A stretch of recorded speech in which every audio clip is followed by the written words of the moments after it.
Gonna start off with putting this in there.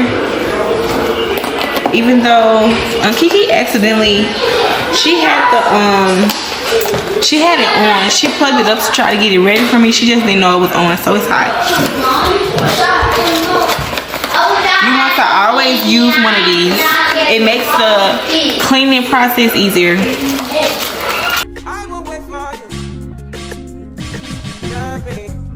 So boom, the first thing you're gonna do is add your garlic powder, and you're gonna pour it in there like so, like what I'm doing right now.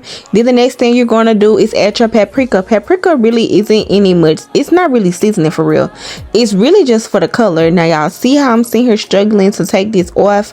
Make sure you take all of your stuff off before, so all you gotta do is a simple 1 2 3 shimmy shack. Y'all see I'm pouring it in there. Then the next thing you want to do is stir it. So I add that in there, and I like to stir it up before I add the rest of my ingredients.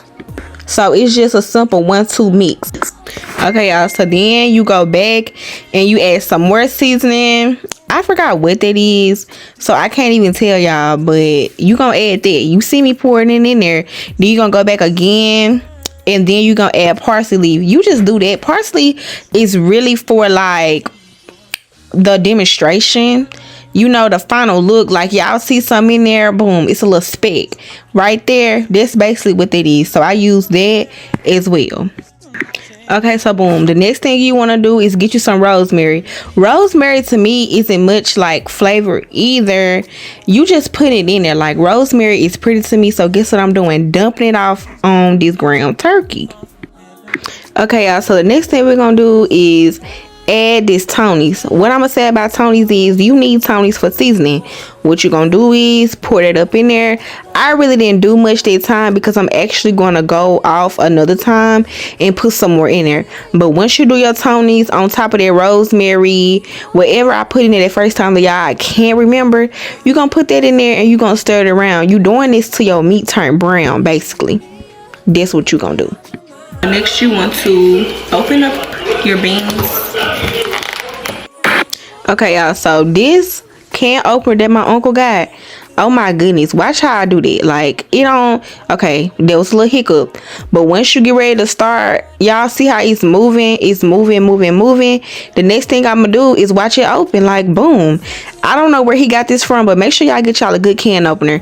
As y'all see, I'm gonna pour out the juices because I don't want all of that inside of my taco soup. Then once I do that, what you gonna do? You gonna take off that top. Y'all know how to take a top off. Take the top off and you gonna pour it into that pot. So basically you're gonna do this same routine over again with all of your beans and all of the corn as well. You're gonna do the same thing.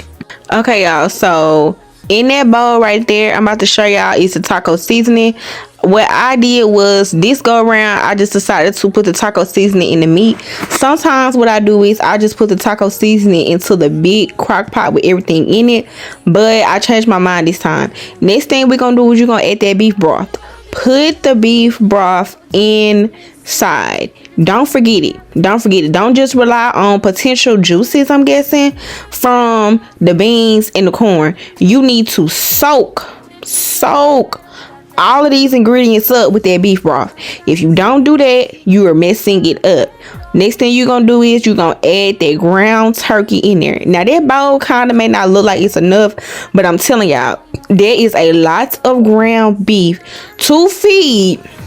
I think there was like 11 people, 8 kids and 3 adults. Well, no, 4 adults, so 12 people. This was a lot. So this can feed a family, y'all. I'm just letting y'all know this can feed a family. Know that. Okay, so boom, what I'm doing right now is adding some more rosemary to the pot because like I say, I like to use rosemary. You don't have to, but I do like doing it. Don't forget your ranch packets, y'all. Please put this ranch inside of the crock pot or whatever you're making your stuff in. Do not forget the ranch. It's definitely needed. After you do that, what you're gonna do, stir it all in there, up, down, all around, so we can go throughout the whole container. I also use 2 of these, not just one, because I'm feeding a big amount of people. So then, y'all, the next thing you're gonna do is add some more of your seasonings. Y'all, that was the accident. I was not trying to put it. You see what I'm doing? Y'all see the paprika, you see the color, it's getting in there. That's what you want. Then you want to add you another taco pack. I had one taco seasoning pack and I did it in a bowl with the meat by itself. Now you want to put another taco pack. So this is how it should be looking, and you just gonna keep it on for a while. Hopefully this is done by 8. I doubt it. That's why I should have started earlier today. But it's gonna be okay. It's gonna be okay. We're gonna hope for 8 o'clock. You're gonna seal it. And if you need to add more seasonings later on, you can. Make sure you clean up as you go. So that, cause I'm about to make some cornbread, so you don't have a big mess, basically. Y'all, why I forgot the onion? So I have opened up the window because I can't do the onions. Like, I'm not grown yet, so it still messes my eyes up. And I be about to cry. So watch me cut this onion. I'm washing off my onion because so many people have been around it. Wash your produce. I don't care what anyone says. Wash your produce.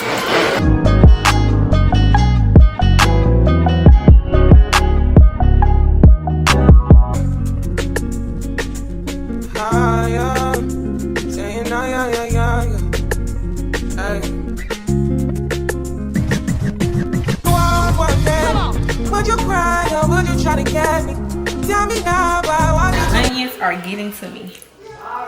They are definitely getting to me now.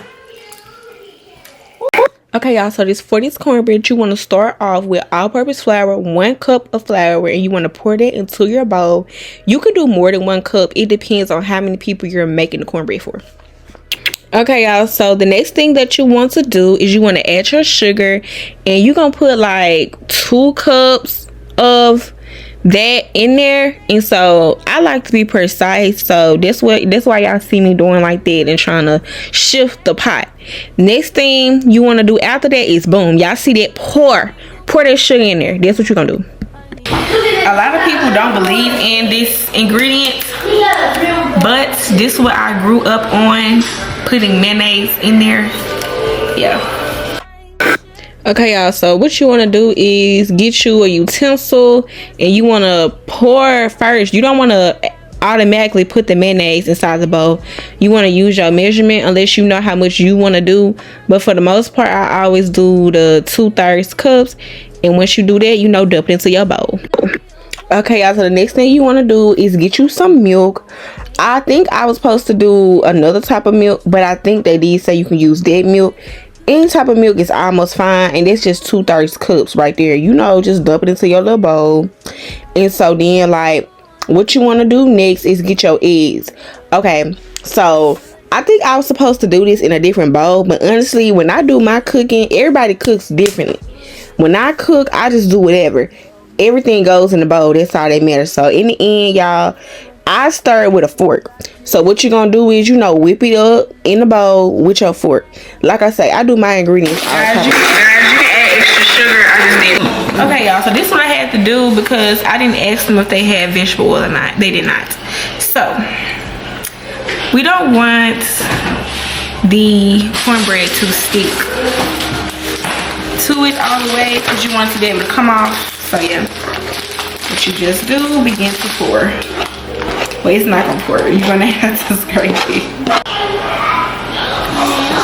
Okay, y'all, this is it. I'm about to put it in the oven.